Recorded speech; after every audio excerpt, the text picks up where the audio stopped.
ఇలా దాచుకోకుండా minimum security లేకుండా అలా ఇలా దొంగతనం చేశారని అంటే మనోళ్ళకి గండి ఎలా కొడతారని ఒక భయం, మనోళ్ళకి గండి ఎందుకు కొడతారని ఒక భయంలో ఎందుకు కొడతారో ధైర్యమే. మేము ఒకటి మనం బరంపురం లాగా వెళ్ళుంటారు అక్కడ, మళ్ళీ వెనక్కి ఇచ్చేస్తారంటారు ఇవన్నీ.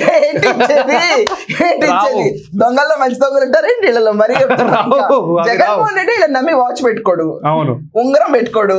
ఆ ఫిట్ బ్యాండ్ అంటే కనీసం ఒక 30-40 వేలు ఉంటుంది ఫిట్ బ్యాండ్. పోనీ వాచ్ అంటే if you put something like exclusive Cartiers or something, ఇలాంటివి పెట్టుకుంటే లక్షల్లో వెళ్ళిపోతాయి వాచెస్, మనకి ఎందుకు అనుకోవచ్చు.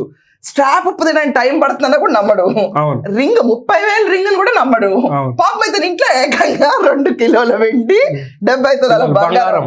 ఇదంతా అసలు నువ్వు ఆలోచించు. అంబటి రాంబాబు గురించి డాన్స్లే వేస్తాడు, యూట్యూబ్ ఛానలే పెట్టుకుంటాడు, దాంట్లో వచ్చే చిట్టి రెవెన్యూ చిన్ని ఆశల కోసం అతను కష్టపడి ఒక యూట్యూబ్ ఛానల్ పెట్టుకుని దాంట్లో మాట్లాడి సాక్షికి ఇస్తాడు. సాక్షికి ఇచ్చిన వెంటనే తన ఛానల్లో పెట్టుకుంటాడు. ఇవన్నీ అంటే జనాల దగ్గరికి అవుదామని కాదు, revenue, I need revenue. And ఇదంతా కాకుండా అంబటి రాంబాబు ఎంత కష్టపడి సంపాదించుంటాడు. ఆమ్లెట్ వేసాడు, అవకాడో టోస్ట్ చేశాడు, దాని తర్వాత లింకన్ షోరూమ్కి వెళ్ళాడు, అమెరికాలో గుమ్మడికాయలు కోసాడు, ఇన్ని వీడియోలు చేసి సంవత్సరం నుంచి కష్టపడితే అంబటి రాంబాబు ఇంట్లో చోరీ ఏంటయా? ఇది అసలు నా మాట నిజంగా ఒకటేనండి. కింద పడుకోబెట్టినా అంబటి రాంబాబు ఇంత ఫీల్ అయి ఉండేవాడు కాదు.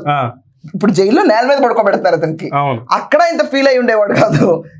ఫ్రాంక్లీ స్పీకింగ్, ఆఖరికి రాజమండ్రి సెంట్రల్ జైలు బయట చిరుతపులు తిరుగుతుంది, దాని గురించి కూడా ఇంత భయపడి ఉండేవాడు కాదు.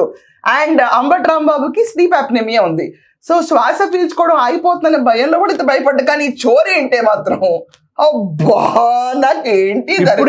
ఇప్పుడు పెద్ద మిస్టీరియస్ థింగ్ ఏంటంటే ఇప్పుడు ఈయనకు తెలిస్తే ఈయన ఎలా రియాక్ట్ అవుతాడు అనేది అసలు తెలియకుండా ఉంటుందా ఏంటి? మరి అంత రిచ్ ఏంటి మా అంబటి? పోలవరం అర్థం కాని మంత్రి, ఎందుకున్నాడో ఎవరు తెలీదు.